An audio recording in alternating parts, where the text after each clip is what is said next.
This is Kosmographia, the Randall Carlson podcast.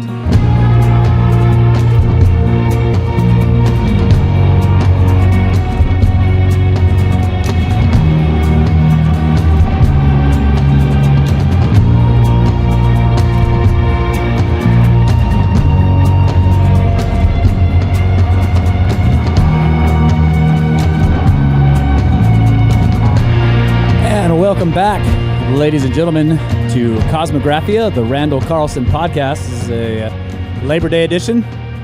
Working on Labor Day. Hardly working, though. He's doing this podcast is fantastic, right? Right, Brad? I did a lot of work today. Oh. And I'm doing the podcast. Mike, what about you? Did you totally slack off today? A bunch of yard work and crap around the house. Cleaning. House cleaning. But hey, check this out. The new Cosmo t-shirt. Look at that shirt. Oh, yeah. Right. Delivered from Rowan today. Hand delivered. Nice. Hand delivered. Mm-hmm. That's serious service. We can't guarantee that every t-shirt that goes out will be hand delivered by Rowan. Or will fit you that well. Mike, you're looking good, man. That's right. Thank you. Yeah, I mean, you're a good looking guy anyway, Mike, but now you look even better. Oh, stop it, Randall. Well, what about well, you, I Randall? meant to say not good look, funny looking. That's what I meant to say. Well, there you go. Funny the shirt improves the looks considerably. Did you work today, Randall?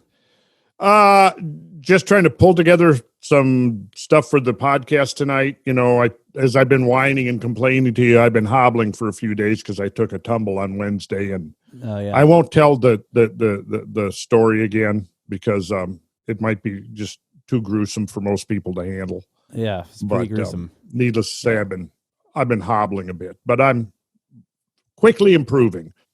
But other than that, as soon as I'm sitting down here to do this podcast, my mood improves about 100%. Seeing all your friendly faces. Mine too. Even Brad's, Welcome. Yeah. Thank you. Or even your mood improves or your face? Or I don't know. I got a little sun today. Yeah, I was working in the yard. So hey, look at that. You tell me. Look at that. You're not this. I'm not so pale. Right. You're not this pale blob against the background. Yeah, you're not this ghostly apparition floating. But yeah, it looks like maybe somebody took a high-speed drill and put a polishing attachment on it and just went to your forehead there for a few minutes. Yeah, look at that. See, that's the kind of shine. When we did the bar top over at the Wheelhouse Pub, we were looking for that kind of a shine right there. Actually, by the way, there is powdered up a little bit. I'll say this. Some folks know that for the last 6 months, we've talked about this a little bit. We've been building a restaurant. So it officially opened a week ago today, last Monday, which would have been whatever the date was. Today we're recording this on the 7th of September. So I guess the 1st of September. They had a 3-month projection saying that within 3 months, we would like to bring in this much business. After word gets out and, we start getting regular customers and stuff after 3 months, if we can get this much business at the end of 3 months, we should be good. They made that much business yesterday. So awesome. It's a hot spot. And I knew it was going to be a great sign. Oh, yeah. And it showcases the boys' work. I've got a team of these incredible craftsmen. And, oh, man, when you guys come up, you'll say, Brad's seen it, Mike's seen it, Mike knows. Mike documented the whole process. So at some point, maybe we'll slip in some little clips there. But, yeah, it was a fun project. How-to. And, yeah, how-to. That's a perfect thing to go for how-to. Yep. So that's good news.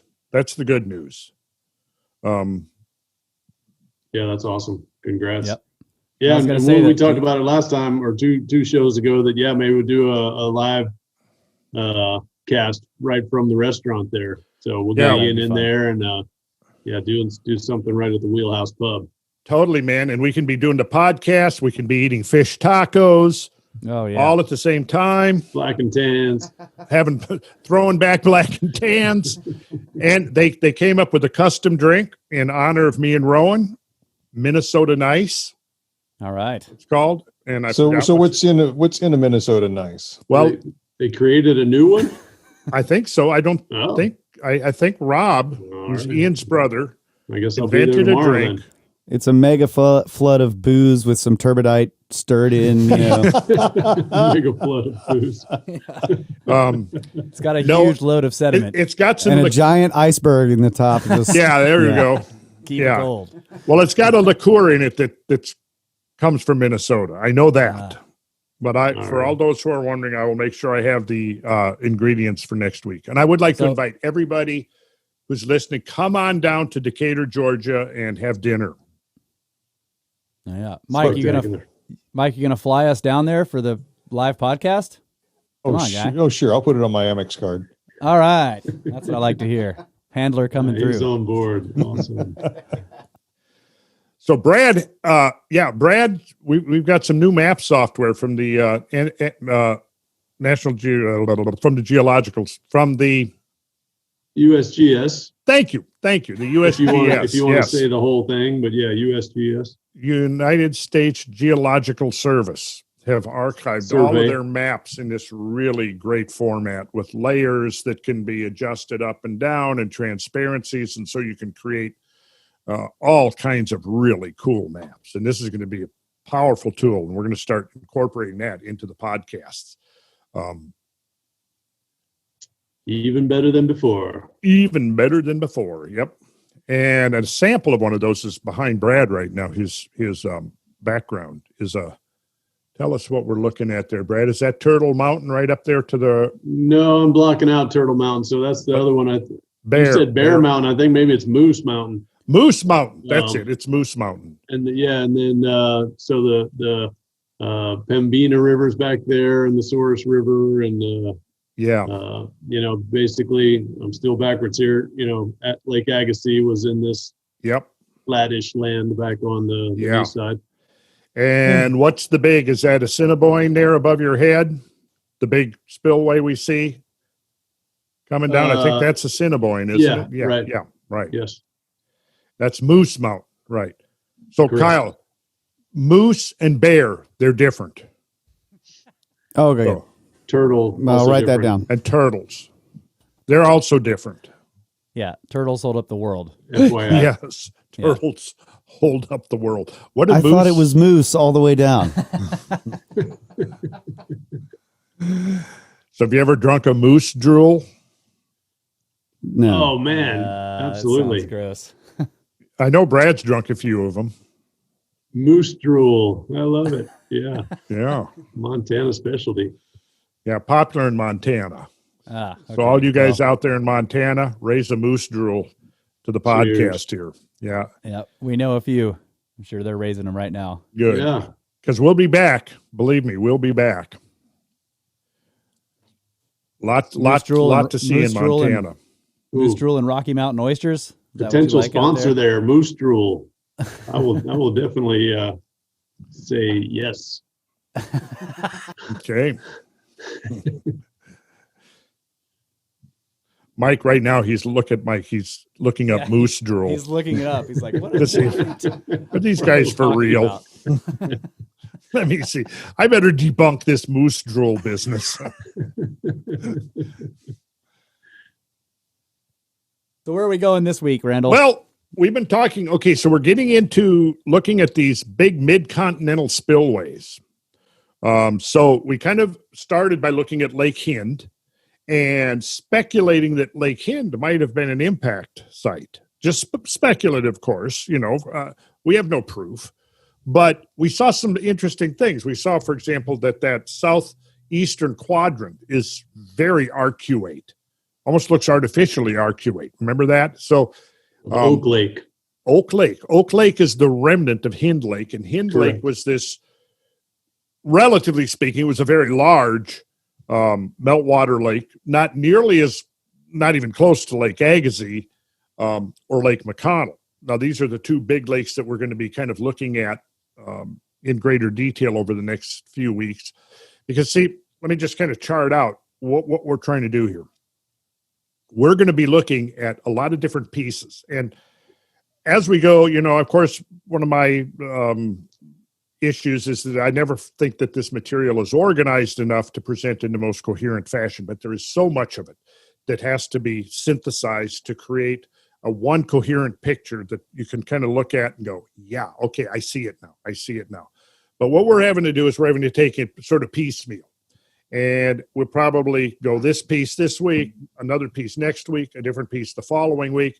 Then we'll try to tie them together and eventually try to get the whole picture, like to understand this thing on a planetary scale. Right now, we're just looking at specific sites, like the one behind me, which we've already talked about. These are some of the big boulders that give their name, some of the big round stones that give their name to Big Stone Lake. Right now, Big Stone Lake sits right at the southern outlet of this massive freshwater, meltwater inland sea that ponded up against the retreating Laurentide ice sheet. And at some point, spilled out in a series of really catastrophic floods. And one of those floods was let's see, Brad, in your map, do we see the wart on the western border of Minnesota there? Yeah. Okay. Yeah, I just switched it. Yeah. Okay. So if Brad, you could show Big Stone Lake, it's Lake Traverse. Yeah, there we go. And that's the bump. Traverse up here. Yeah. And then it comes down to Big Stone. And right up there where that sort of feature, that prominent plateau-like feature is, that's the outlet. That was the southern reach of Glacial Lake Agassiz. And at that position, that was where it burst out in a catastrophic outburst, demonstrated by the presence of these huge rolled boulders here. It wasn't just a slow trickle by any means. It was a major rush of water.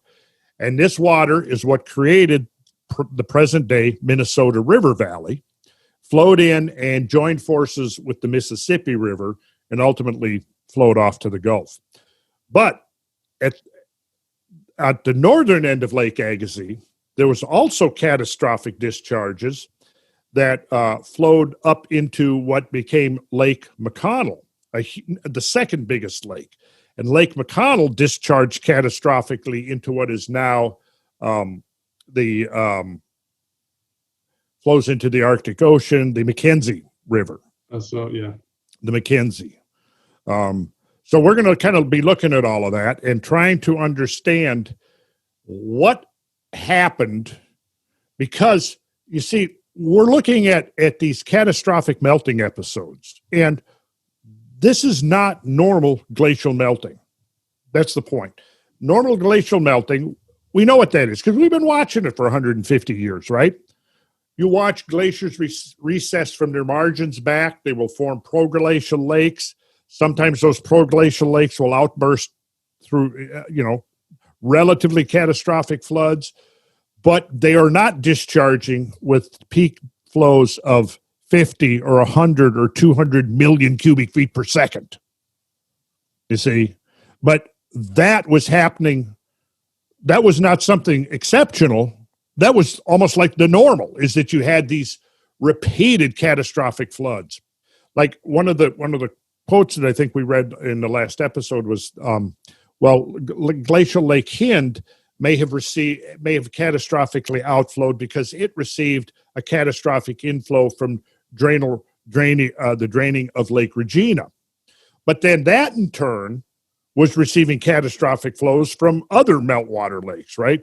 And the metaphor of a series of dominoes was used, right? One lake overflows catastrophically, flows down gradient, flows into another lake. That lake overflows, flows down into another one, and at some point it finally gets into a over-deepened river valley and heads off to the ocean, whether it's the Atlantic Ocean or the Arctic Ocean or the Gulf of Mexico, wherever, right? But here's the thing. Dominoes may be an appropriate analogy, but the problem is if you're going to get a bunch of collapsing dominoes, there has to be some initial force that starts the whole process. That's what that's what we're on the track of. We want to know what started that process. How long did it take?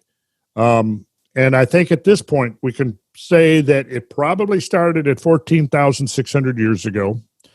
There was an initial input of energy. And then roughly 1,300 years later, there was a second impulse at around 12.8 to 12.9. And this is what we are referring to as the Younger Dryas boundary. And it is this boundary layer that has the impact proxies that we've been talking so much about throughout these episodes. And then the final burst was at about 11.6. Again, about 1,300 years later. So after the Younger Dryas boundary. So, and then at that point, we're at 11,600 years ago, and this is what is now defined as the beginning of the Holocene. And even though the glaciers weren't completely gone at 11.6, it took probably another 2,500 or 3,000 years for the stagnant ice to residual ice to finally melt away completely, right? So maybe by 8,000, somewhere between 8 and 9,000 years ago is when enough of the ice had melted away that sea levels more or less stabilized, right? And it's right there when we begin to see some of the first port cities forming in, the early Phoenician port cities and Minoan and some of the early port cities we see, emerging between 7,000 and 8,000 years ago. Well, that would make sense because you couldn't really build a port city when sea levels are still coming up. You build a port city and then 10 years, 20 years later, sea levels come up 10 feet. Well, you're screwed. So you got to wait until sea levels more or less stabilize. And once they stabilize, yes, now you see port cities being built and you see the very first evidence of, navigation and that sort of thing. So this is also something that's worth looking into because it's important to look at basically the revival of human social systems in the wake of the Younger Dryas Pleistocene Holocene transition catastrophes. Yeah. And it also would be interesting to look for port cities 400 feet below the sea level. Wouldn't on it? The old coastlines, yeah. Wouldn't it, though? Wouldn't that be interesting? And see, I've maintained for years, Brad and I have talked about this for years, that, that marine archaeology has a lot of potential. The problem is, though, is some of those sea level rises may have been, energetic enough to destroy all but the most, it may have involved, storm surges of exceptional power. It may have involved tsunamis. The transitions likely, from spawned intense meteorological events. And then, as people will see, as we're going to be demonstrating here, the majority of rivers carried enormously augmented flows to the ocean. So if you had any kind of a city, any kind of a complex that grew up around the mouth of a river, bye-bye. It's gone. Yeah. It's gone. So, anywho, so behind me, outlet of Glacial Lake Agassiz. Now let's see here. I think I'm going to pull up. Go ahead, and we will look at a few things here at some of these. I know we covered some of this last week. It's always good to back up a few minutes. Cool. Brad, is that that place in the Midwest that I keep that fascinates me? Oh yeah, it's South Dakota. I don't know, Mike. What place in the Midwest that fascinates you? It's glaringly obvious when you look at the full map. Yeah. Well, we're going to talk about that, but we've got some other things to talk about first. All right. We got to take this thing in stages.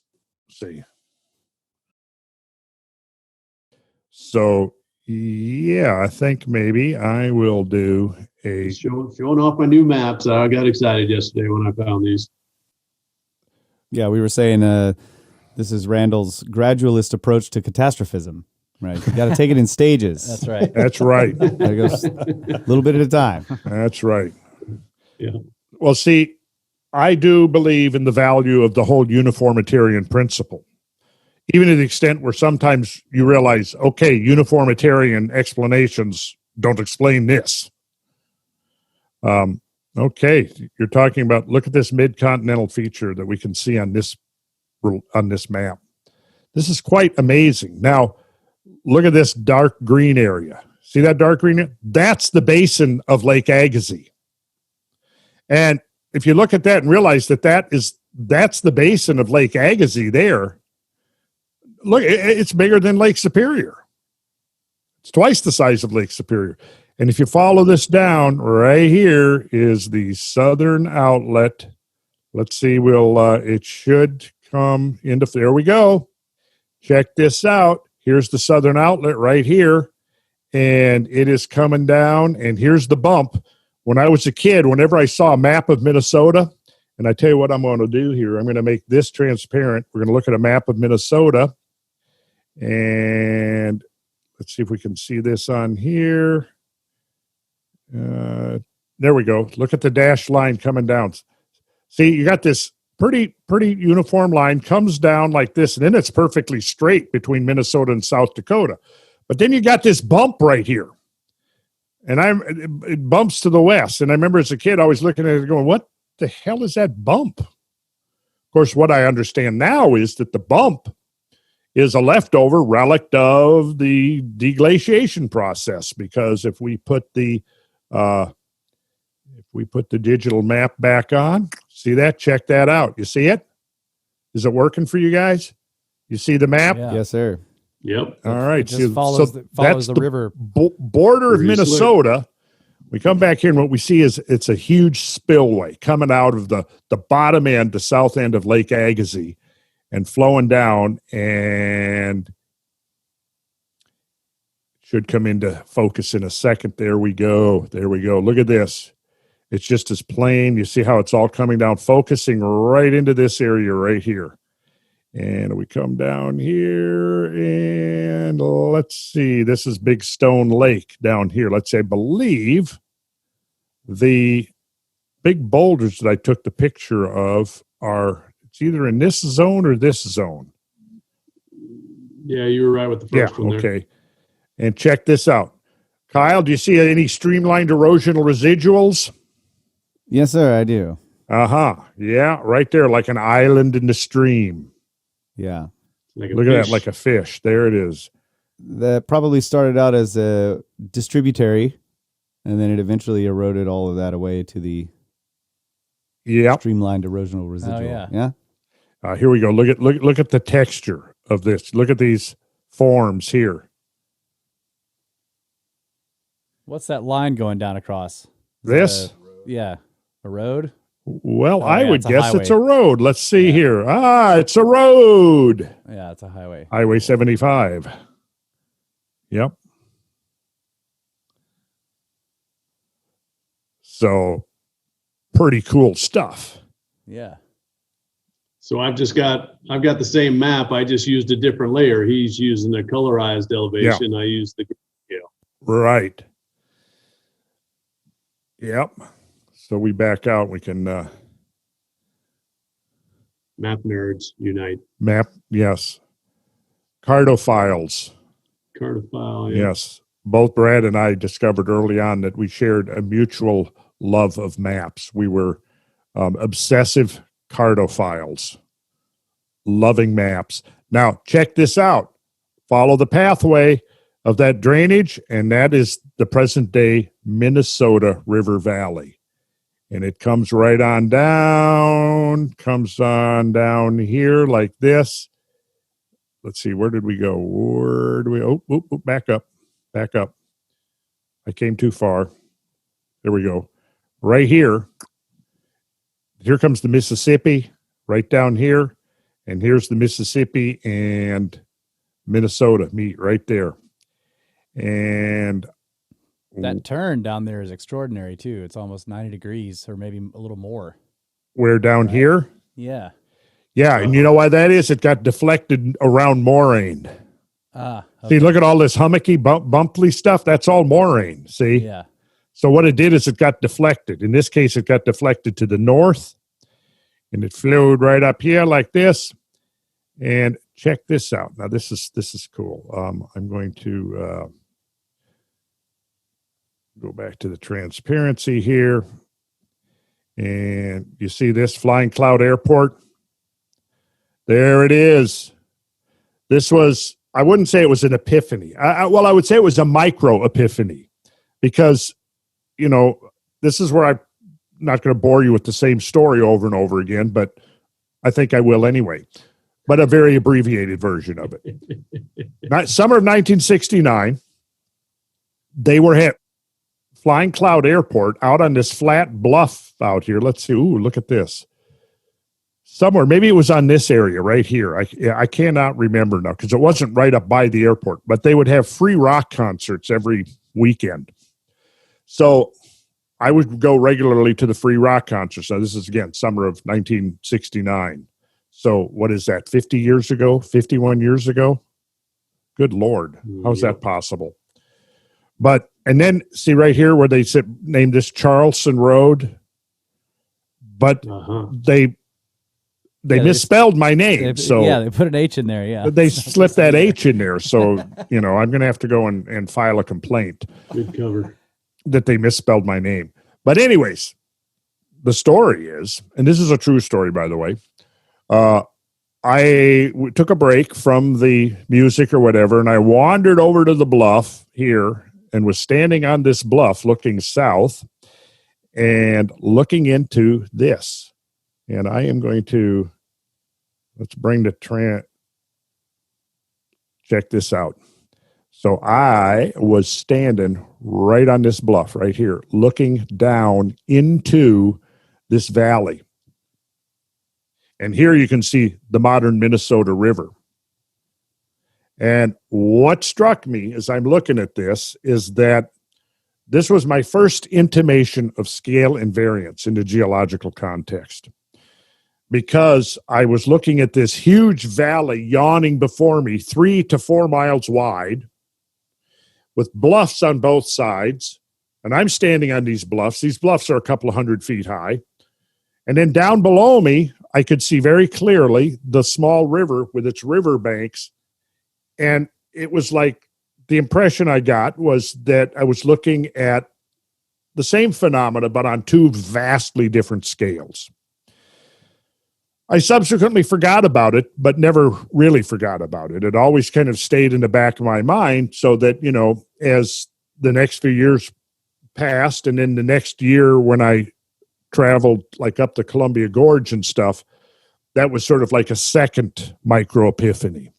So there was a series of things that, I could actually go back to my childhood, and I'm going to show you something in a minute where we used to go as kids to play, which I didn't realize at the time, but was setting me up. I was getting set up, So that, anyway, let me see if I can do. Didn't you say that the flow of the river in the wide channel was over 4,000 times the modern Minnesota River? Yes, that's what I said. River Warren. Looks like it could be even more than that. It could be. That might have been a conservative. Yeah. But here I've gone ahead and I've put the hydro information in, so you can see very clearly the modern Minnesota River relative to the channel of River Warren, as it's called. River Warren was carrying a discharge 4,000 times greater than the modern Minnesota River. Now, people, I think, are now getting to understand how you'll notice these tributaries. When they're coming in from the flanks, once they're down in this mega channel, they're stuck there. They're not going to flow uphill and flow back out, see? So what happens is you have these underfit river conditions in all of these major river valleys around North America and beyond. And basically what they've done is they've captured the major rivers. Same Columbia River, you look at the Missouri. We can go up to the Missouri and we'll see the same thing. This underfit condition is the normal condition of most of the major rivers in North America. And see, we can follow this thing. And right on back, the map is a little bit slow because there's a lot of data that has to be uploaded. But you can see this. Here we go. So all of this is moraine out in here. This is the hummocky stuff that's left behind after the glacial retreat. So this moraine has kind of diverted the flow of River Warren up to the north. That's why it does this. But yeah, we can follow this whole drainage channel, this sluiceway, right on back up to its outlet at right up here, which is Lake Agassiz. Well, the other thing I notice in that is that, okay, so that deep green right there is the River Warren channel, right? Yes. That's the outflow. But it's also sitting in a big, wide, flat, even larger feature. Is it possible? That's right. And I wasn't even going to go there yet. Okay. All right. Because, I was sort of saving that, Russ, for... Oh, sorry. Well, hey, man. You just... tonight. I'm going to have to start briefing you guys, I guess. I guess so. No, but I think a lot of people will have figured that out themselves by this point. Yeah, because we're seeing modern river. Okay, you got to get this now. Modern river, scaling up. River Warren.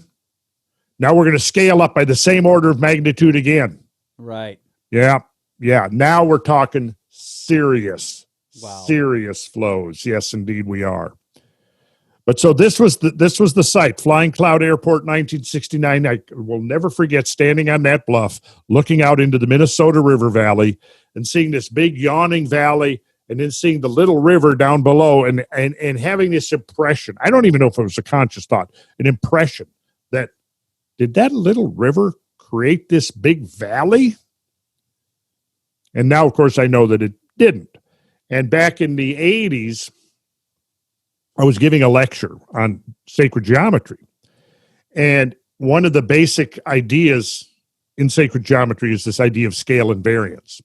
Amongst the old temple builders and temple designers and cathedral builders, what was one of the most important principles in the design of these structures was the relationship between the whole and the part, or the part and the subpart, that there was a geometric link, a kind of a continuity, so that there would be like a constant of proportionality that existed throughout the structure. So I was explaining this idea of scale and variance, and then I mentioned that, scale and variance is also a critical concept in geology, because so many features, geological features, are scale and variant, particularly those that are created by the movement of water, or, yes, primarily the movement of water, whether it's eroding or whether it's depositing. You have this scale and variant phenomena. And so, as an example of this scale and variant phenomena, I cited the Minnesota River Valley. Well, there was a fella in the class who had he was not a practicing geologist, but he had a degree in geology.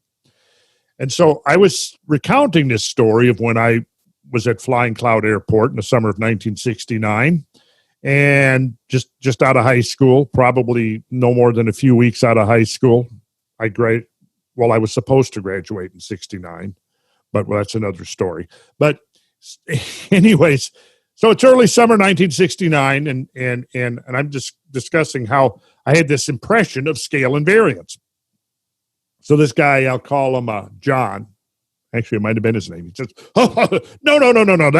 That big channel was carved out over millions of years." And so we had sort of right there, in the class with about 10 people attending the class, we segued away from geometry for a minute. And he and I had this kind of, I wouldn't call it an argument. It was kind of a debate. He insisted he was right. I didn't insist on either thing, but I knew I was right.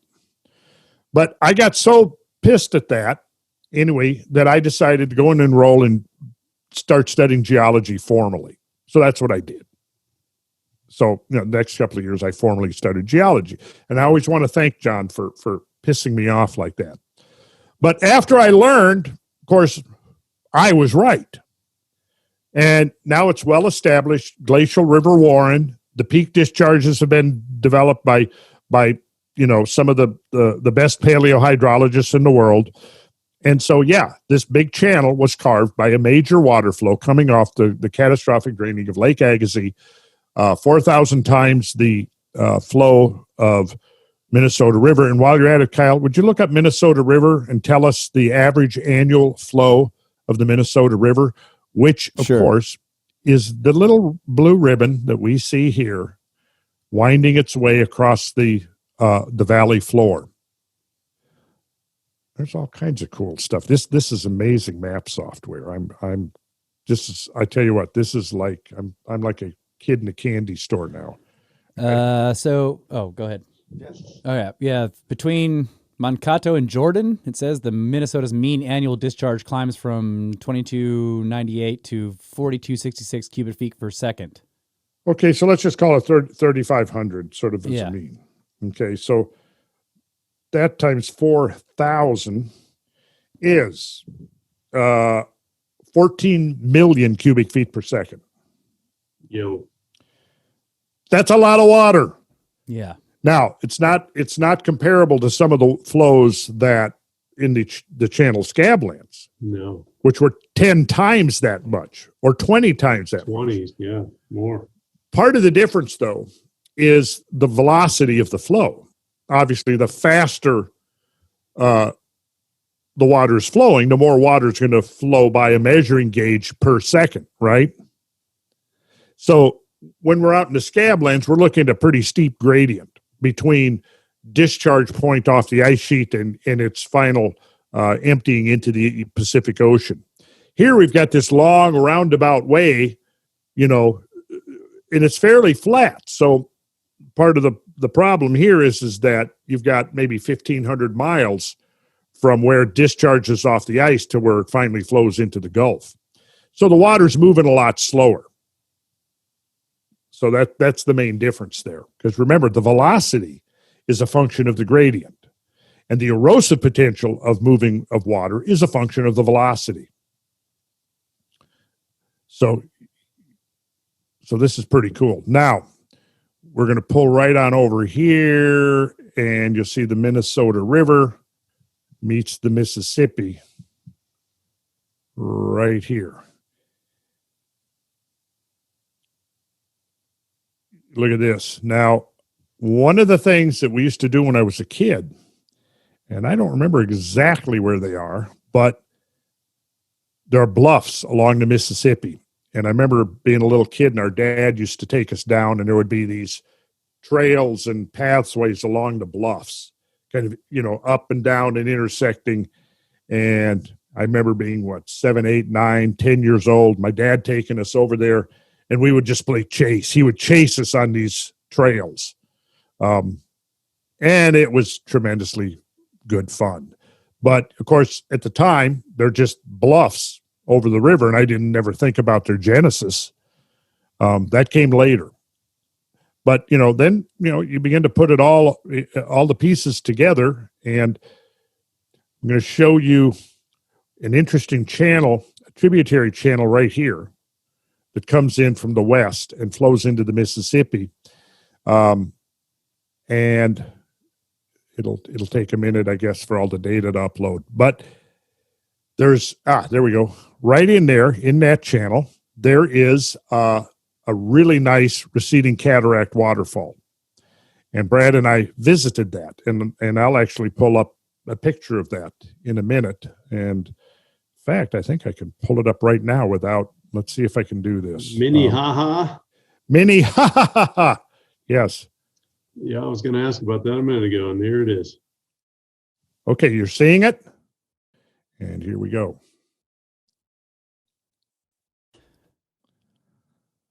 Let's click through a few of these here so we can get the try to get enough of an overview to where here we go. You see the horseshoe shape? See, that's a remnant. That's a fossil feature, and we'll see that there are hundreds, if not thousands, of these fossil cataracts throughout all of the spillways. And of course, what this is evidence of is that this was a much greater flow through here at one time that cut this receding cataract here. Notice that the modern flow of the Minnehaha Creek is cutting a notch in here. And what it'll do is as it continues to erode, it'll just cut this notch, and only in maybe every 10, 50 years or whatever, when this, when there's say a 50 or 100-year flood into Minnehaha Creek, will it actually flow out of the notch. See, because the more it erodes the notch, the more the flow is going to be confined to that notch. But right now, the flow of the Minnehaha Creek is not carving rock over here to the left or over here to the right. And if we had an overview, an aerial shot of this, you'd be able to see the circularity of this cataract, which is almost like the big letter C, just the horseshoe shape, just like Horseshoe Falls at Niagara. And see, that's another one of the consistent, important vocabulary. Part of the vocabulary of catastrophism is the receding cataract. So we can add that to our ever-growing list of things that we can look for to understand the consequences of these catastrophic events. So in catastrophic floods, you've got events that are erosional, dominantly erosional. You've got events that are dominantly depositional. And you have features that are dominantly erosional and features that are dominantly depositional. And you have features that actually combine both effects together, which brings us to drumlins, because drumlins, I think, are a good example of a byproduct of catastrophic floods that involves both erosion and deposition in their creation. And then let's go back to good the usage map. of the new maps there. So yeah, I've been to National Map many times, but somehow they have tucked in there the advanced viewer. So if you see the URL there on what you were using, it's the advanced viewer with gives you all those layer options. Right. Now what I'm going to do is we're going to go up to St. Croix. Now, when we did our excursion with Graham back in 2016, was it? 14. God, it's unbelievable. 14. How's that possible? Okay, so we're going to jump back to. There we go. There we go. Okay, so going back here, yeah. So here is the outlet of Glacial Lake Agassiz. Here's the bump, and that bump is undoubtedly being directed around moraine, piles of moraine. So it comes down here, hits this moraine, and I forgot the name of this moraine, but it has a name, diverts to the north, meets the Mississippi coming down here, and then this river is the St. Croix River. The St. Croix River forms the boundary between Minnesota and Wisconsin. Now, what you got a picture is we had a big flow coming down from here that follows the Minnesota, but we also had a flow coming off the Superior Lobe this way. And in fact, once the map gets fully resolved here, we'll actually be able to see some streamlining going on here. Let me take off the hydro cache so you can see it more clear. You see this? You can kind of make out the Oh yeah. It's low profile, but it's still there. It's still recognizable. And then you've got the flow becomes channelized, and here we have the St. Croix River coming down. So let me go back to making this transparent so we can see. Yeah, here we go. Let's see. Hudson, St. Croix. Let's see where Lake of the Dolls. Yeah, Here we go. There's 8. Yeah, Lake Boulevard. There we go. Here we go. So now let me bring back. Check this out.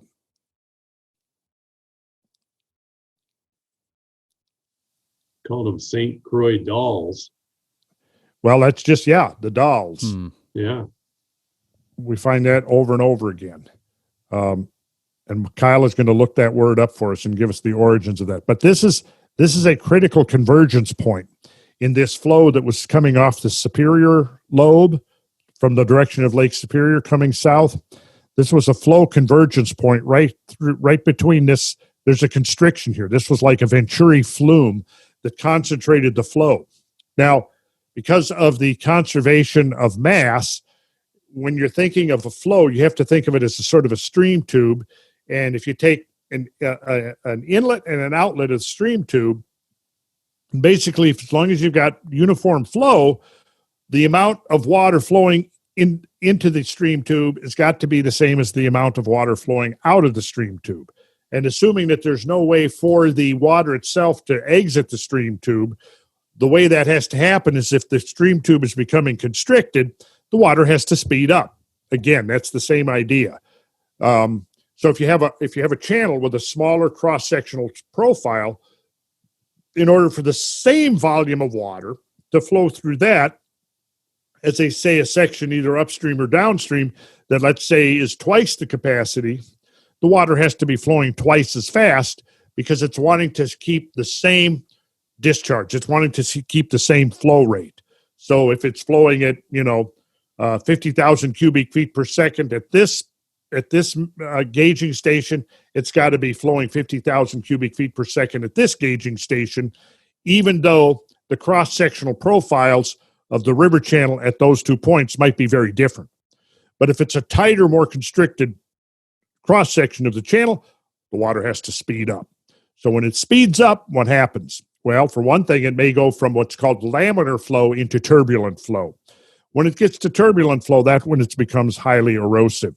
And in turbulent flow, you get a lot of intense eddying processes. And as these eddyings, if the pressure of the water is enough and it's moving fast enough, these eddies literally turn into the equivalent of an underwater tornado. So what do those underwater tornadoes do? They do geomorphic work that leaves fossil features in the landscape.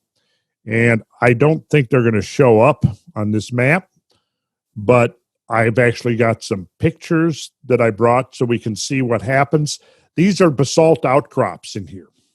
The water flowing over the tops of these terrace-like features here did some amazing erosive work. Now, one of the terms I think we learned last episode was sub-upland. So let's look at this. Here's the inner channel. It's the lowest area. Here's the upland up here. It's up and usually out of the modern river flow. Then the sub-upland, which is below the upland itself, oftentimes comprises the floodplain of the modern river. But that term sub-upland simply means that. So if you have an inner channel that's a lower, and then you've got your upland, but you have this intermediate area that's between the two, that's what they're referring to as the sub-upland. Okay, is that synonymous with terrace, or is that a different kind of? Well, good question. I think they're, from what I've seen of the usage of the term sub-upland, I would think that it's pretty much synonymous with terrace. Yeah, we have a lot of terraces here where we live. Uh-huh. I'll have to start referring to them as sub-uplands. That'll be great. People will have no idea what I'm talking about. Because the whole point of learning this terminology, is to impress people. And confuse them, yeah. And confuse them. That's right. Okay, so Dalles refers to the rapids in a narrow channel, rock channel. The rapids in a narrow channel. That's exactly what we're talking about, isn't it? So no wonder they call it the Dalles. That take on vortexes. This is called, it's Dalles, but it can have various spellings. Like if we go over to Wisconsin, it's the Wisconsin Dells. But then along the Columbia Gorge out in Washington, Oregon border, we have also the Dalles. Right. But it's the same thing, Dalles, not Dolls. That's different. In case you were wondering, Kyle. I have heard Dells. I guess that's the same thing. Okay, cool.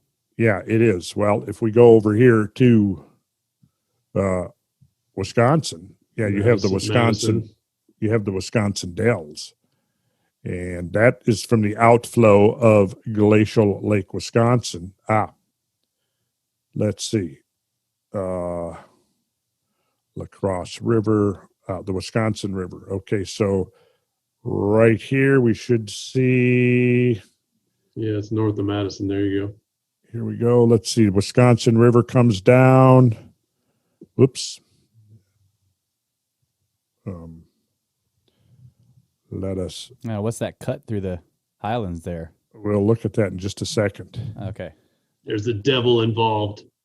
Of course. Here we go. Yeah, see that? Wisconsin Dells. Well, it's the same thing. It's a narrow constriction, and you had these rushing rapids that came through there and did all of this exotic erosion of the sandstones in there. And It's kind of now a tourist area. And you can go on these boat rides, and it's pretty phenomenal. And we used to go there as a kid. That was one of the places we would, take a day trip or even an overnighter over to the Wisconsin Dells. And Brad and I were going to try to do that boat trip, but what was it? It was out of season, and we couldn't find any open boats or anything. And yeah, it was out of season. They were pretty much shut down. Yeah. But now let's take this back to the opacity. So what were you asking me? I was asking, that cut right there. This right here? Yeah. Yeah. Well, that's Devil's Lake. And this was one of the overflows of Lake Wisconsin. Oh, okay. Wow. And called Devil's Lake because, obviously people assumed that it was cut by the devil himself. But so this was an overflow. Excuse me, this was an overflow point, and so was this right here. And then this came down and formed the Wisconsin River. Now check this out. I mean, talk about another example of underfit rivers. See, I can show you example after example after example. I mean, look at this channel here. The modern river did not cut that channel. That's a relic of the catastrophic draining of Glacial Lake, Wisconsin. And then that flowed down here. So how recent is it that the geologists really got that? Oh, decades, 50 years, 100 years, or is it last 20 50, or 30? Probably 50. I think, let's see, if I go back, I think it was being figured out by the 50s and 60s. They were starting to get the picture, I think. All right. But yeah, I mean, look right here. I mean, this is an amazing place, by the way. This is at the confluence of the Wisconsin River Valley and the Mississippi. Oh, yeah. And this is Prairie du Chien right here. And a huge sandbar there. Is that what that is? This? Yeah. I don't know if that's erosional or depositional. I think could be both. Right. But if I go and put in the hydro case, you'll be able to see, here's the Wisconsin River coming down. Now, because of the flat gradient, there's all kinds of lakes on the floor of this big channel here. Right. It spreads out. Yeah. But of course, again, underfit. So this is one of the dead giveaways. When you see this configuration, there were some extremely large flows happening once upon a time. So part of now the work that needs to be done is developing an accurate chronology.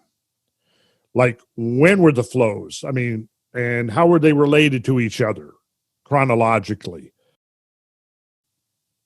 That kind of work is just beginning. So do you remember the park at that confluence there, that overlook?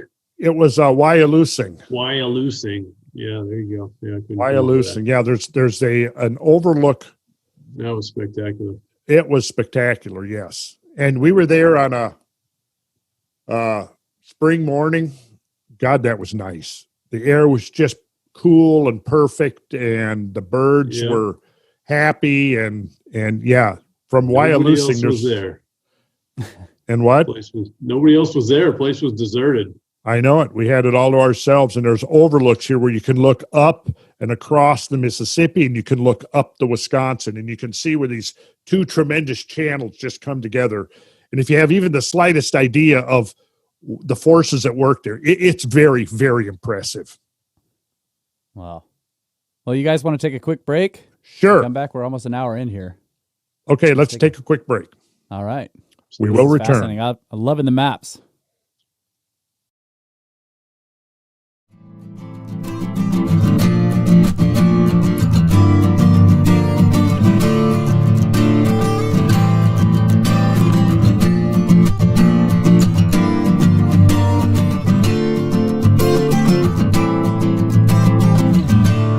And welcome back, ladies and gentlemen. Kosmographia, the Randall Carlson podcast. been cruising around the USGS maps. But before we get back to that, we just wanted to mention quickly cbdfromthegods.com. Go to the website, check out their stuff. If you're interested in ordering something, you can put in the promo code RCShipsFree and get free shipping. Currently, Randall, Brad, and Russ are all trying out the Apollo CBD oil and having some decent results. So go check it out. And we thank all of you for supporting the show and appreciate it very much. Yeah. Thank you. Yep. And I will quickly throw in that, I don't know if we discussed this when we were recording or not, but as some of you may know, I took a little tumble on Wednesday and got busted up. So I've been testing out the salve on some contusions and injuries and bruises and things. And so far, I think it's accelerating the process. I've been putting the salve, like I really got my thigh busted up. So I've been putting the salve on there, and what can I say? It seems to be working. I've already, the bruising, it was basically the size of a basketball and bright purple. No, it wasn't quite like that. What? It was a bruise. I was going to say, what? It was a good purple bruise, about 4 or 5 feet in diameter. No, I mean 4 or 5 inches in diameter. Inches. And yeah, and so that was Wednesday. Wednesday was the accident. So by Thursday, I had this bruise, and today is Monday, and now it's just pretty much the bruise is mostly gone. I've been massaging the salve into it. So I don't know what to say other than the fact that it seems to be accelerating the healing process. Multi-purpose healer. All right. Try it. Well, Mike Robertson said that it could do that because it's an anti-inflammatory. Mm-hmm. It's a concentrated anti-inflammatory. So I've been doing the internal. I bumped up I'd been doing 1 full dropper full. So for the first few days after the fall, I was taking 3 dropper fulls. Whoa. So along with the salve. So, hey, and I'm still alive. So I didn't know deep. We know that. Did recommend that, or you just thought that might be the thing to do? I thought that might be the thing to do. Okay. Given that, actually when I fell, wasn't my thigh, which it was, I was bumping on the way down various things. So, shoulder, back, left knee, 1 finger jammed on my left hand. So yeah, it was one of those situations where, you're looking at yourself and the whole thing seems so ridiculous, but you're laughing and crying simultaneously. You ever had one of those times? Definitely. Yeah. So you kind of go back and forth. You'll cry for a few seconds, then you'll laugh. Yeah. Then you go back to weeping and feeling sorry for yourself. Yeah. Usually 4-wheeler accidents. Usually slam into something and in a 4-wheeler accident. Oh, 4-wheeler accidents. Slam into something, you fly off the 4-wheeler, you hit the ground, and you're laughing and crying at the same time. It hurts, but it was dumb and stupid and funny. Well, I'm like, now I'm going to be the next week or two getting over this. But hey, man, I got something that may just help, and I think it is. So good stuff. Yeah. So, okay, let's get back to science. Yes. Let's get back to geology. Let's do it. Okay, so let's go back to our share screen here. I wanted to zoom in on this area. We were talking about this flow convergence point on the St. Croix River. Now, let's back out so you can see here that where this is coming from. Let's go right on, pull on out here so you can see Lake Superior. And the Lake Superior was occupied by a glacial lobe. And there was a flow that came down through Lake Superior, and you can actually see the flow path right here. You can see there's a very low profile streamlined erosional residual. Let me take off the hydrocaching so you can see it clear right here. Right? And you can come down, you can see the boundaries of the flow form. And while the flow is here, you got a picture, it's a sheet flood. It's spread out. It's moving across the land. It's fairly shallow. It's moving fairly slow. But then what it does is it begins to exploit the zone of weakness, an area that it can erode a little faster than the rest for whatever reason, whether it's discontinuities within the water flow or in the landscape or some combination. What happens is the sheet flood becomes concentrated, becomes channelized. And we can see that happening right here. You see coming down this, you would have had a sheet flood across here. And then it begins to get focused into the channel. And then what it does is as it excavates and deepens the channel, more and more of the water that's flowing on the sub-upland is now captured into that ever-deepening, ever-widening channel. At some point in the process, the channel may have now captured the entire flow that was originally spread out and shallow is now moving in this concentrated channel. And that's what we see. That's the process that we can kind of see right here. And it comes down. So really increasing the velocity and, like you described before, the erosional potential. Yes, yes. Were you going to show some pictures of the Yes, I am. Okay. So looking back at this zone of flow constriction right here, we have the interstate park. And let's see here. Yes, here is on this interstate park. Now, this place I used to go as a kid, right? And certainly one of the things that stimulated my interest in matters of this, we'll jump down. Oh, yeah, I'll read. The potholes at the St. Croix Dalles have their origins in a tale of fire and ice. They are carved in a dark volcanic rock called basalt, which erupted as lava 1.1 billion years ago. The basalt is related to lava flows that lined the north shore of Lake Superior. Let's jump down. During the last 2 million years, glaciers have advanced from the Ontario region through the Lake Superior Basin, repeatedly covering the Taylor's Falls area, which is also the St. Croix Falls area. About 12,000 years ago, near the end of the most recent glaciation, meltwater collected at the southwestern edge of a glacial lobe as the lobe receded into the Superior Basin. The water formed a growing glacial Lake Duluth. When glacial Lake Duluth drained, great floods flowed southward through the St. Croix River Valley, forming Glacial River St. Croix. The largest of these floods was perhaps 100 times the volume of modern ones, actually even more than that. At this time, Glacial Lake Duluth drained only via Glacial River St. Croix because ice still blocked the Superior Basin's eastern outlet to the lower Great Lakes. Rapid erosion of drainage spillways around the edge of Glacial Lake Duluth released tremendous amounts of water in a short time. These torrents of meltwater readily cut through the glacial sediments and the sandstone, deepening the St. Croix Valley. Fierce rapids developed where the rushing current encountered the hard, resistant basalt. The rapids increased the speed and turbulence of the water, and a heavy sediment load provided powerful abrasive action, all necessary to carve potholes into the basalt. So potholes commonly occur behind the base of a large boulder or other flow obstruction. They are made when turbulent water forms an eddy or whirlpool, strong enough to swirl pebbles and cobbles around in one spot. There, the swirling stones grind a cylindrical hole down into the bedrock.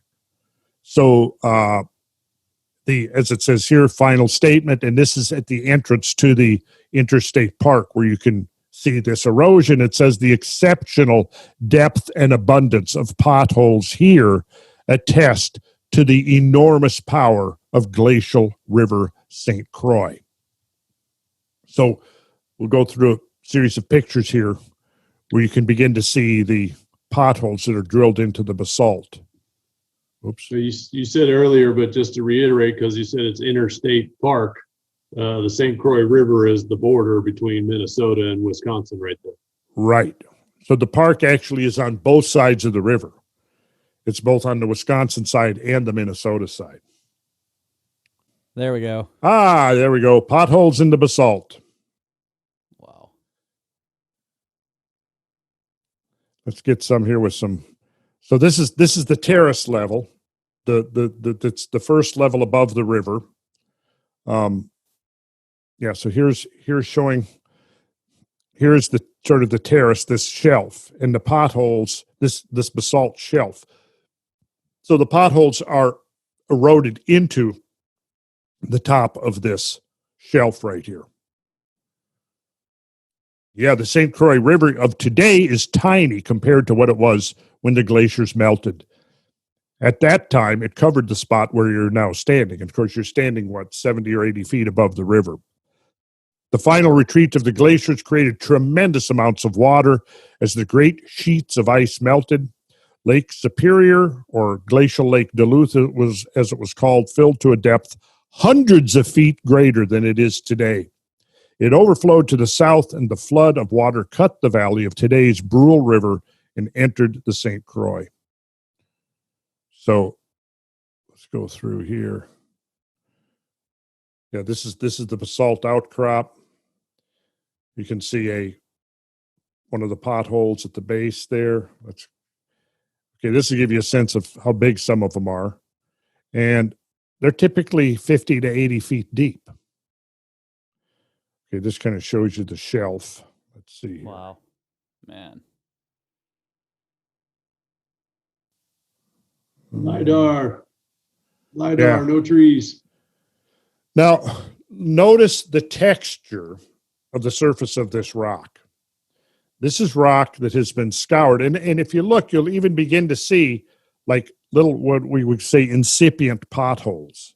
See this right here, kind of this circular little depression in the rock? So if you had a continuous flow over here for any extended length of time beyond what it was, it would have continued drilling more potholes. And here you can see trees growing up out of the potholes. There's Graham and Santa.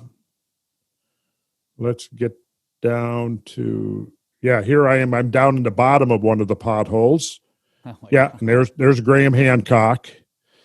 So this was the last site that we visited over this 2-week period, or slightly less than 2-week period, over which we took Graham on this tour of megaflood features that he wrote about in Magicians of the Gods.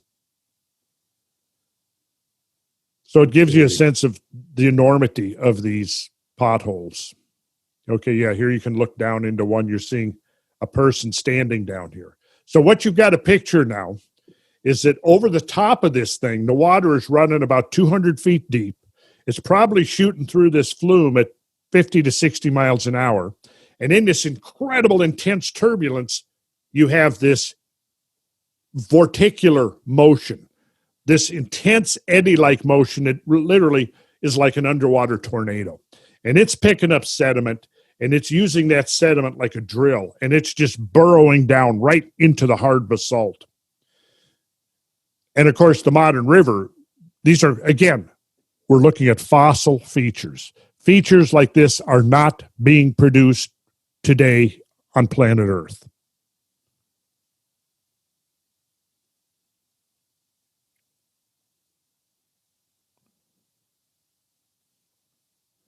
And some of these, if you take out the water and the sediment, the deepest ones are as much as 80 feet deep. So think about the force of the water that's going to drill a hole 10 or 15 feet wide, 80 feet deep into hard basalt, and do this probably in a matter of a few weeks. And excavate it. Excavate it. Oh, yeah. You got to drill it, and you got to pull all the material out and get rid of it. Oh, yeah. Well, just work. like a tornado, it's sucking it up. It's sucking it up and dispersing it right into the current. So this is a pretty cool site. So I've probably been here 10 times. And so this was another thing, as we were kids, probably the first time I was up here, it might have been 6, 7 years old, Look at this. Look at the here. You can see the size. This pothole here is close to 20 feet in diameter. So yeah, some pretty amazing turbulence there. That water is just stuck in them. That it's stagnant and yes, stagnant. And somebody has thrown down some trash into it. Yeah. And what they need is they need to have some burly guys standing watching, and when somebody throws trash, they need to rush out, grab them, and throw them in. Person goes along with their trash. Yeah. Go get it. I bet those are traps too for animals. Any animal falls in there, it's not getting out. It's probably not getting out, right? Yeah. Right. So yeah, there we go. So there's another proxy, another footprint. Big potholes. I'm going to show you a lot of pictures of potholes. Some huge, some not so big, but even the smaller ones are still not, they're still fossil features. They're not being created today. Because it has to be really intense, really turbulent, and it has to be sustained for a period of time. Now, you're going to get some pretty major flows during a lot of floods. I mean, you take a 50 or 100-year flood, you're probably going to have, in some of these watersheds, you might have, peak discharges that last 2, 3, 4 days. But even there, and you go in the aftermath, they're not carving potholes into bedrock. So we're looking at a whole nother level here of phenomena. We found a place near here that has similar features. They're much smaller and they're in limestone. But it was fascinating. Yeah, near McKinney Falls, there's an area of the river's too small and too slow now to do it. Even probably during flood times, it couldn't do it because there were these big, I don't know, what would you say, 8 feet, maybe 10 feet across sometimes. Yeah, some of them. And they were really deep with trees growing out of them. Trees growing out of them. All kinds of rubble at the bottom. Some of them were full of water, some of them were dry, but yeah, they were large. And limestone's a lot softer, but generally, yes. Yeah, and there was a big fossil cataract right there too. The modern stream is pouring over this thing, and the cataract, the horseshoe itself is enormous.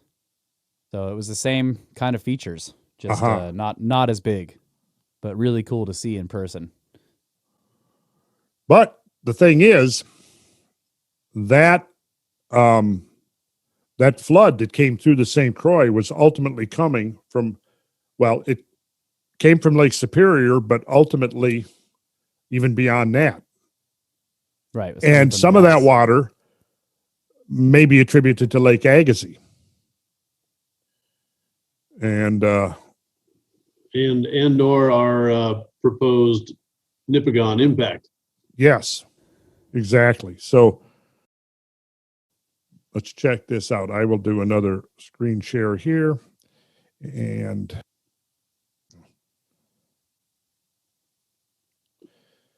all right, here's Lake Superior. Now, we were just looking at a map where we saw that how this lobe came off, and we saw the drain forms, the drainage patterns coming down and then tying into the St. Croix, which you can't really see on here, but it comes in right here.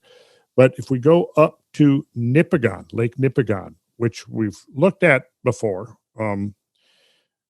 and hopefully maybe we can work it out by next summer. If all of this crap is behind us, we'll get on up there to do some field exploration. But if I go to a closer up, you can see that there's a basin here with I think it's about a 400-foot deep lake. And then you've got all of this evidence of catastrophic outflow to the south. And that water would have flowed right on down this way and contributed to the turbulence we saw. So some of that water, anyway, ultimately was coming from Lake Nipigon. Now, the current models would suggest that the outflow of Lake Nipigon was caused by the inflow from the northwest of Lake Agassiz, which may be yes, maybe no. I think that's something that's worth looking at further. And in fact, I think the whole concept of Lake Agassiz is worth looking at further. Because when you say a lake, you're talking about people get a specific image in their mind, Lake so-and-so. Well, Lake Superior. Okay, if I showed you a map, take from 50 years ago of Lake Superior, it would pretty much look just like this map, right? I mean, you would instantly recognize, oh, that's Lake Superior, So for the most part, any lake you could look at from 20 years, 50 years, 100 years, you're going to see some differences, of course. I mean, let's say that it's a small lake and it gets overgrown and with plants or whatever, and it begins turning into peat. Sometimes you'll see lakes that are shrinking because they're becoming peatified. The peat is moving in and encroaching. I've seen that in lakes that, because there's so many in lakes in Minnesota. I've seen that happen to lakes that I was aware of as a kid. They're shrinking in size because the organic material is actually encroaching and building up layers of peat around the origin. So you might have, my point being is that you might see changes like that, but overall, you're not going to see any real significant difference. In other words, Lake Nipigon, if we went back 100 years ago, these islands that are in Lake Nipigon here, they were there. Now, the water level may fluctuate. Certainly, it may fluctuate, but it fluctuates within fairly limited boundaries.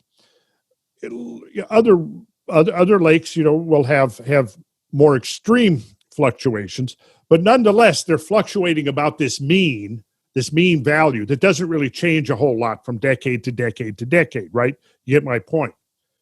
So when you say lake, you're getting this picture in your mind of kind of a static water body. What I'm suggesting is that some of the things that we're calling lakes aren't really lakes.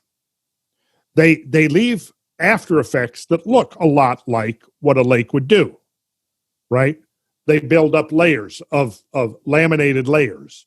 They build up, say, delta type areas where a water, if you have a lake and you have a river flowing into that lake, and that river is charged with sediment, and that river is flowing, and again, as we've talked about repeatedly, the volume of sediment, the amount of sediment, the size of the sediment is all a function of the velocity of the water flow, of the current flow, right? So when it's being channelized, it's moving at one velocity. If it opens into a basin, and especially if there's a body of standing water in that basin, what happens? The sediment-laden current flow enters into the basin, slows down, and it begins building a delta. And that delta could be below completely the water or partially below and partially above, depending on the levels of maximum peak floods, but it's going to build this delta out. And by examining the sediment, and that sediment that's being carried into current, it's coming from somewhere upstream, right? It may come a mile upstream or 100 miles or 500 miles upstream. It's being carried down.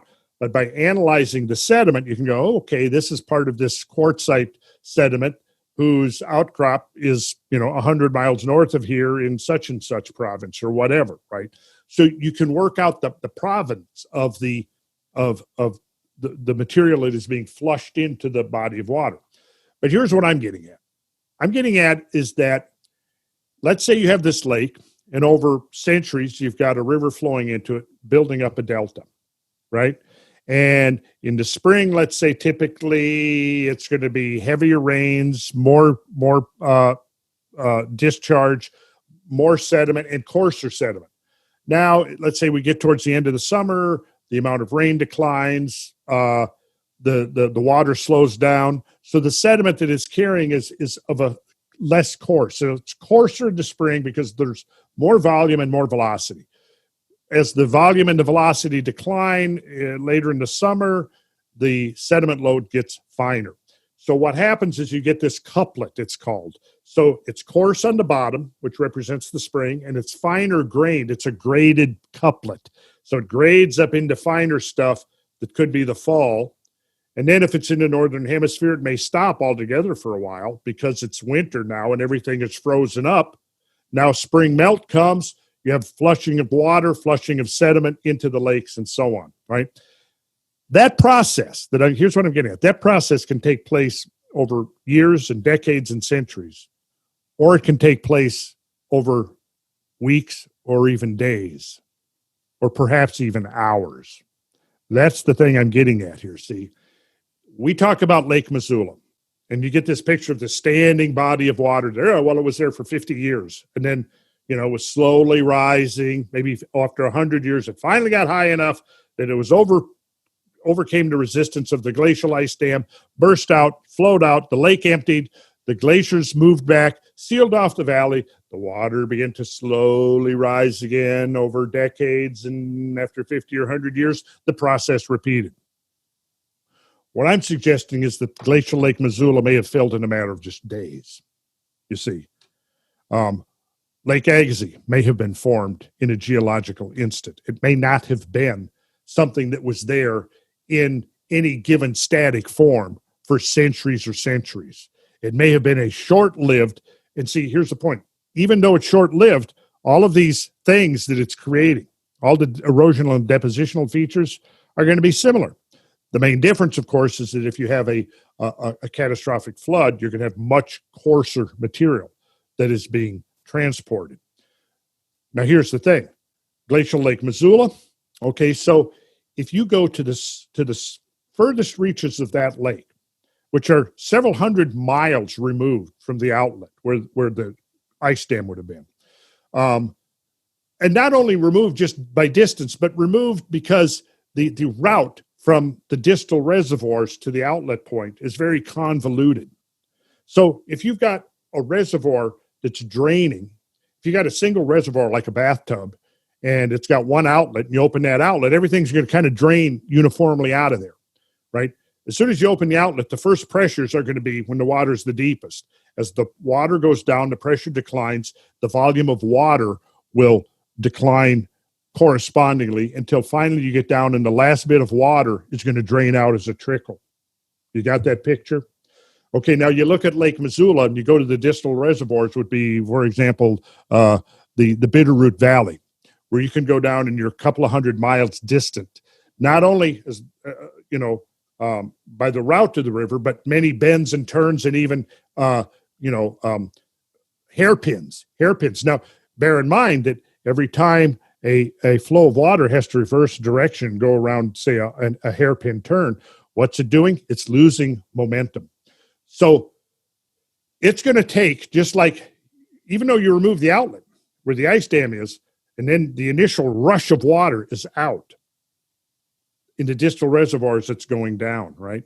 And so the final draining should be a very gradual affair, and the sediment that's left behind should be of a very finer nature that's proportional to this slow final draining of the water.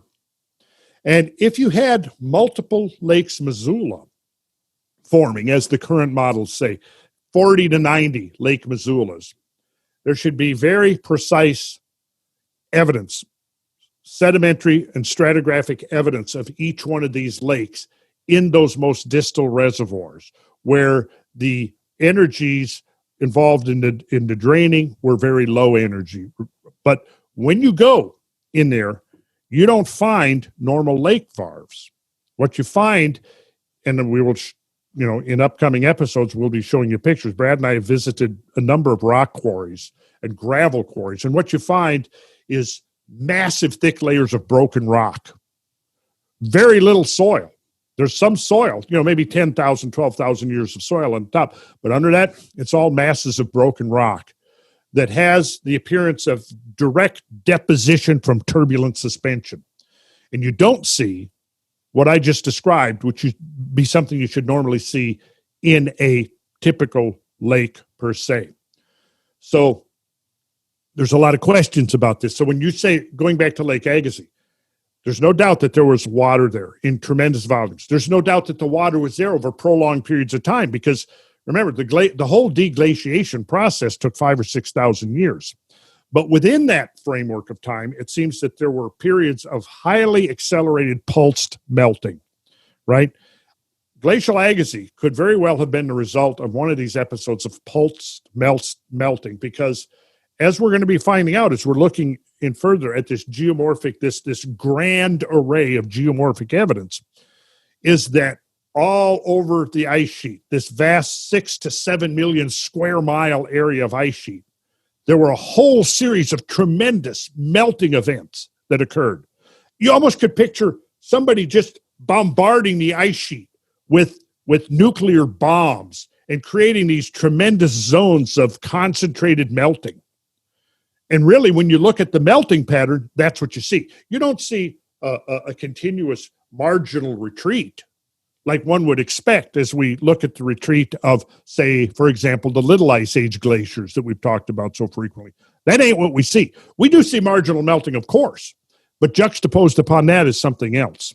And that is that you have these epicenters of intense melting.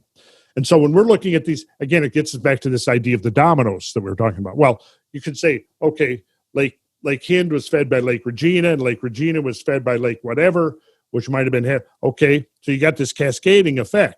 So Regina overflows into Lake Hind overflows into Lake Souris, then Lake Souris overflows and creates the Souris Spillway that eventually, ultimately flows into the Missouri Valley, right?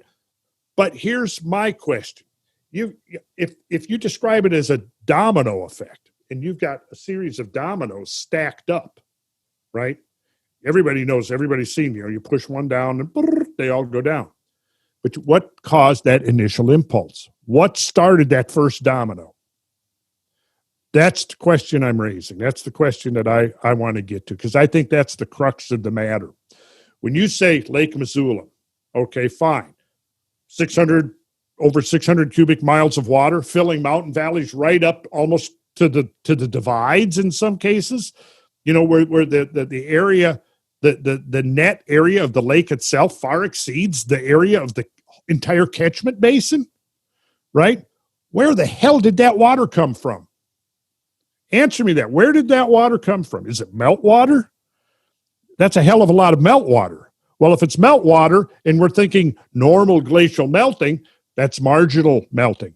So if the margins are melting to feed all of this water into glacial Lake Missoula, that means they're retreating. How can they simultaneously be retreating, providing the meltwater, but at the same time providing a perfectly stable, 100% stable glacial ice dam up to pressures in excess of 950 pounds per square inch at the glacial heel? I think that's a fair question to ask. And I don't see anybody really asking that and going, something ain't right here. See, what we need to be looking at now is this comprehensive picture of the whole deglaciation process, which was catastrophic, unimaginably catastrophic, and apparently happened in, perhaps, and I think this is what's the likely scenario, 3 great waves of catastrophe, 3 great pulses of catastrophic meltdown to get from a world enshrouded with 6 million to 7 million cubic miles of glacial ice piled up, twice the volume of glacial ice that's on the earth today. How do you get from that to the world we're in now in a matter of a few thousand years? How do you get rid of that? If I said to you, Mike, Russ, Kyle, Brad, come up with a scenario so we can utterly eliminate all of the ice on the South Pole, how would you do it? Well, that's how complex this problem is, because the energies required to get rid of that ice would be equivalent. Because if we go back 15,000 years ago, Hudson Bay was the center of an ice mass that's the size of the South Polar ice mass. It was up to 2 miles thick. Okay, how do we get from that world to this world? How do you get rid of that ice? Where do you get the energy to convert that ice into meltwater and do it in a way that looks like the damn thing was just assaulted by, 100 or a couple of hundred hydrogen bombs that create epicenter meltings? It's interesting. I don't have the answer, but we're working on it. And this brings us to drumlins and the work of John Shaw, because we are going to be getting really into the work of the late John Shaw, and we're going to be privileged in an upcoming episode to be joined by Jerome Lessman, who was one of the co-authors of John Shaw's last paper published posthumously. So we're going to look into that, because what John Shaw did was he came up with what I think is the only plausible explanation for the origins of drumlins. What are drumlins? Kyle, I'm calling on you, my friend. Find us. Look up drumlins. I think they're. Well, can I give what I think they are? A layperson's vernacular version. Yeah. Sure, go ahead. I think that they are streamlined erosional residuals that are subglacial, from subglacial flows, perhaps. Close. And they could be depositional. They're distinct from streamlined erosion residuals. The distinctions are the result of their environment of creation, because the streamlined erosional residuals that we are seeing are formed by flowing water with a free surface. Drumlins are formed by flowing water that's under pressure, that has a lid of glacial ice. So that, in other words, if you have a flow of water with a free surface, that means it's free to oscillate between depths, right? When you have subglacial flows, it can't do that. So the water is moving under pressure. And what it does is it begins selectively shaping the substrate, which in most cases, because it's under ice, is going to be thick layers of glacial till. So what it does is it begins to differentiate. You might have some larger boulders here, or, the glacial till is not going to be perfectly uniformly distributed under the ice sheet. There's going to be places where it's thicker, somewhere it's thinner, somewhere it's coarser, somewhere it's finer. There may be some large boulders or naturally occurring outcrops that affect the movement of both ice and water. But the point is that the water then begins to selectively shape these masses of glacial till, which are forming obstructions. The glacial till is going, oh, hold on. There's all of this hummocky stuff and rocks and boulders and gravel. The water's trying to come over it. It's providing resistance, but the water's going, no, screw you. We're coming through. You're trying to obstruct us, all of us water streams from flowing through. No, we're going to actually reshape you so that you can provide less resistance. And that's what it does. It begins to reshape the layers of glacial till into these streamlined, almost inverted boat hull forms, right? Yeah. So what we're going to do is I'm going to take a second here, and we are going to look at a few pictures of drumlins just to get the idea. This is the so-called Livingstone Lake drumlin field. And notice the arrow, flow direction. Now, the theory is that these inverted boat hull shapes, these elongated, streamlined forms, were formed by highly pressurized floods beneath a cap of glacial ice. And because of that, with these additional pressures exerted on the substrate by the flowing water, it was able to more effectively shape and mold them into these forms. So this is a drumlin field, a drumlin swarm. Now, we'll look at some more here to get an idea. This is just a Google Earth image. What we need in one of our projects, that once we get a few more resources at our disposal, one of our projects is going to be extensive LIDAR analysis of the drumlin fields. One of the problems when you try to analyze drumlins from the ground is that, particularly because some of these huge drumlin fields in Canada, in Wisconsin, in New York, and so on, are covered by forests or canopies of vegetation, which makes it difficult to see them. So LIDAR now will provide the ability to penetrate the forest.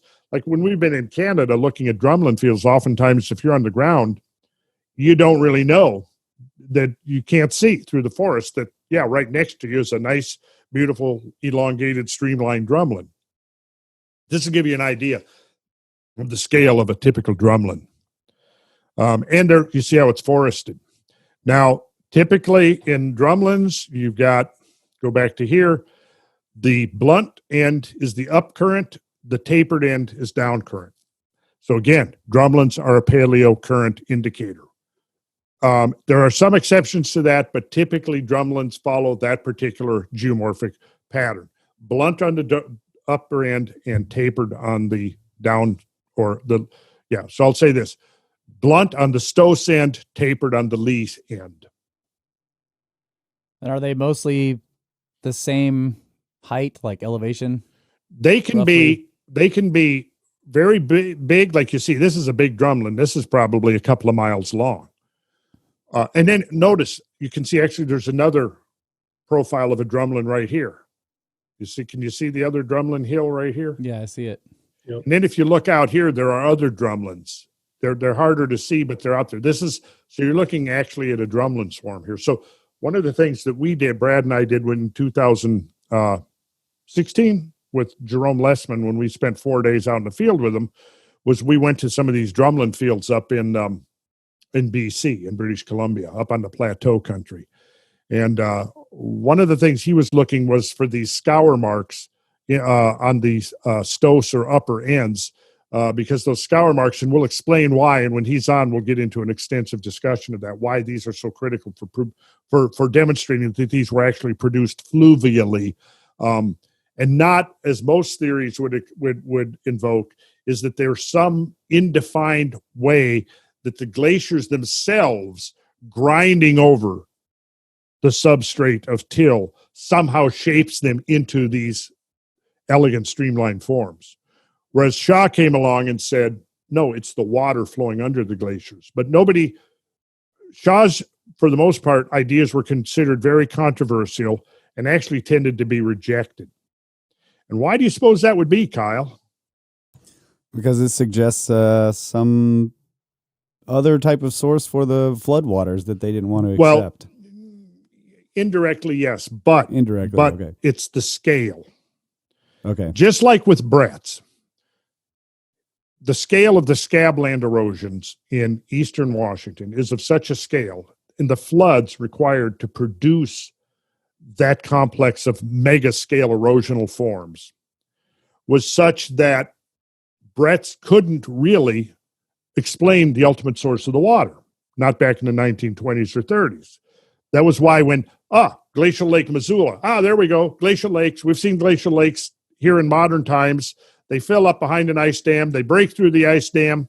They flow out in these outburst floods, or Icelandic term Jökulhlaups, and all we got to do is scale up 2 or 3 orders of magnitude to explain Bretz's channel scabland, right? But what they ultimately said was, early on, was that, well, you cannot provide a source for the volume of water required for your floods. Therefore, the floods didn't happen. What we now see is the critics of John Shaw saying, well, if you're right that these drumlin forms, were formed by subglacial floods, well, the scale of these drumlin fields is so vast that the amount of water necessary would be almost inconceivable. Well, therefore, they weren't produced by subglacial floods. Yeah, and the source wouldn't be an outburst flood. It would be subglacial. So, well, yeah, it's subglacial. Now, here's the thing. A subglacial flood is ultimately going to be an outburst flood, because at some point it is going to exit the glacier. And that's what we see. We're going to come back and we're going to take a closer look at the Finger Lakes in western New York as a beautiful example of what happens when you've got this huge rush of water coming subglacially, and what happens when it bursts out at the glacier margin. We'll also look at comparable examples out in eastern Washington, where you see water gushing beneath the Okanagan lobe, and what happens when it finally bursts free. We don't have time for that tonight. But so Jerome Lessman, who has agreed to come on, I think we could legitimately call him one of the world's experts, geological experts on drumlins. And he was a student of the late John Shaw. So we're going to be talking about the late John Shaw and his work. And we're going to be looking, I'm sure that Jerome will have some really interesting material to bring to the table in this discussion of drumlins. So we have that to look for. I'm really excited about that. And we had a great time in the field with him over those 4 days up in the plateau country, even when we were freezing our tails off up in the plateau. But at the same time, we were finding the evidence that supports the conclusion that it was water shaping these things and not direct glacier And a lot of it. And a lot of it, yeah. So Unimaginable. drumlins, one of my favorite things in the world. Spoken like a true ex-canoer. Yeah. I am looking forward to that. It's going to be great. I know it. Me too. So let's Definitely. stop that. So Russ, you had some news about some fires up there in the Scabland. So maybe it's a good thing we aren't making our trip. That's right. We're looking at May. We hope more people want to jump in there with us, and everything's going to be fine to make that trip coming up in about 7 months. Okay, 8 months. Thanks for bringing that up. Yep. And I think May would be a nice month to be out there. I don't doubt it. Look forward to it. Yeah, and long before next May, we're going to be diving into some of the amazing features associated with the Missoula floods, Channel Scablands. You can find out that I'm proposing that we rename the Missoula floods to reflect what I believe to be the ultimate source of the water. And what I'm going to suggest is that we rename them the Cordilleran floods. Sure. Yeah. Mm-hmm. That extends the range. Yep. And encompasses. Makes perfect sense. Yeah. The Southern Cordilleran ice sheet. Yeah. Now let's show people this too. This is the new site. Yeah, let's take a minute and do that. Thanks, Russ. Yeah, randallcarlson.com. It's beautiful.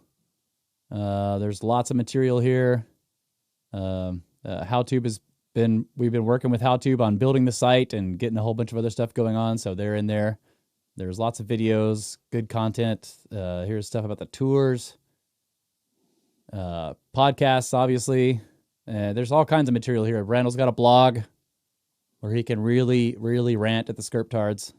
Click on that menu up on the top right there to show what's different. The 3 bars. Areas. Yeah. There you go. The 3 horizontal bars. Yeah. Covered up by all of you guys, the Hollywood Squares. Yeah, I'm moving my guy. Podcast. We got the shop, tours, blog, newsletter. Yeah, click on the tours.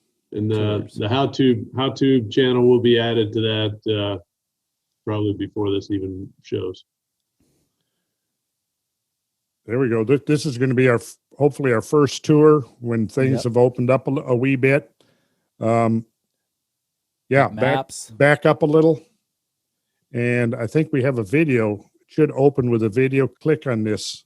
Click on the title page there once and see if anything happens.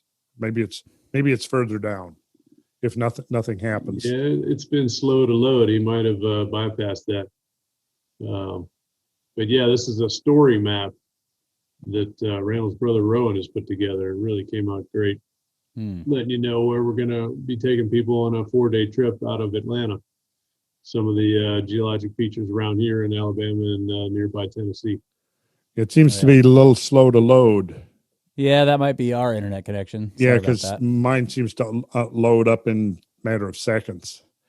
Here we go. Well, we'll be getting fiber on Friday. Yeah, oh, cool. Fiber. All right, there we go. All right. Yeah, there's a little.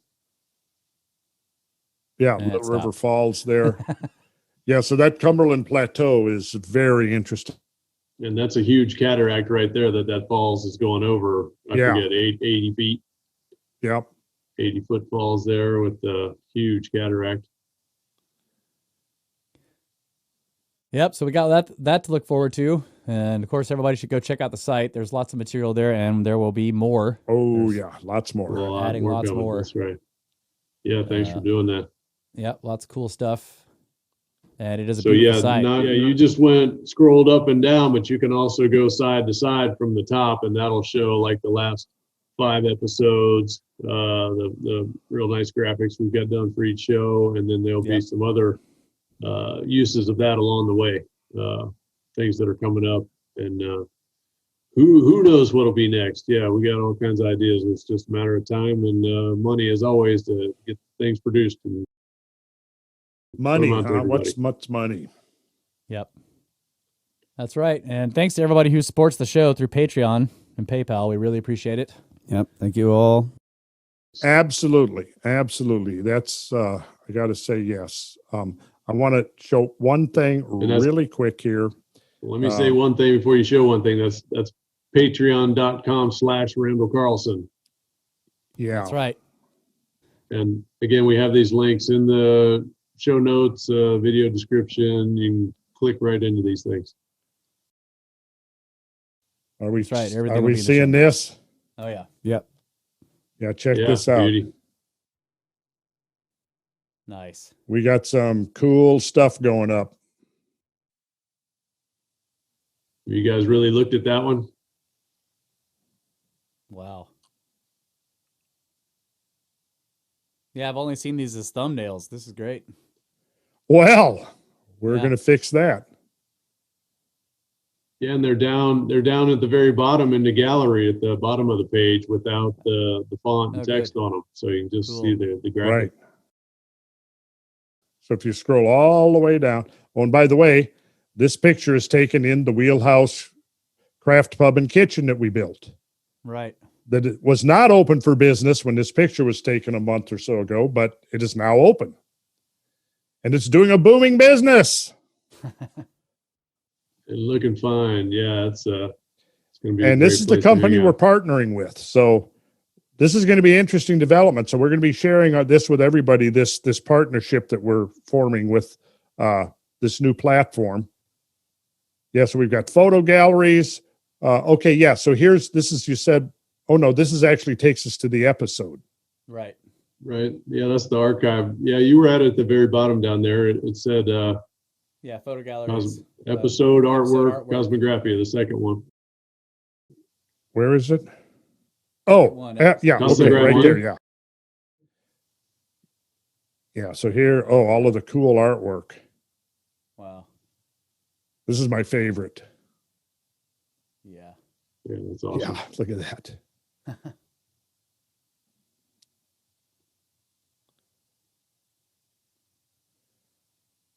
So pretty sweet. It is. So the web developer that's done the site is also the principal for HowTube, and he's got a team that's been putting that platform together for years, and it's really going to make some news, and we're going to be happy to distribute some of that news when it comes out, because we're going to be breaking some of it. Yeah, we're actually. And RandallCarlson.com is right along hand in hand with HowTube. Yeah, we're actually partnering with them. Yeah. So Flagship channel and partnering up with them. we hope to be Cool. growing together. Yeah. And do some really exciting things in the next couple of years. That's right. And take over the world. Well, why not? Why not? Somebody needs to. That's right. Distribute freedom. I like That's that, right. Brad. Yes, I like that. But hey, I'm a believer that in order to have any kind of possible success in the future, we've got to really have a clear and realistic understanding of the past. And also, I will mention now, there are 3 blog posts up. I'm ready to post my 4th one. The ideas in the blog post are serving several functions. One, we can get more detailed into some of the stuff we're talking about. And in those blog posts, I will also have more lists of references and so on. But the blog posts are designed to complement the things we're talking about in the podcasts. By, giving more coherent, focused thoughts about specifics, this or that, or maybe providing a larger context to understand that this isn't just an abstract investigation here with only academic interest or academic implications. It actually has very real world implications as far as to where we will go as a civilization in the next century, say. So, All right. Get on the bus. That's right. All right, gentlemen. That was an excellent show. Thank you. I had fun. As always. Yep. Nice maps. Good night. good night. Right. All right, ciao.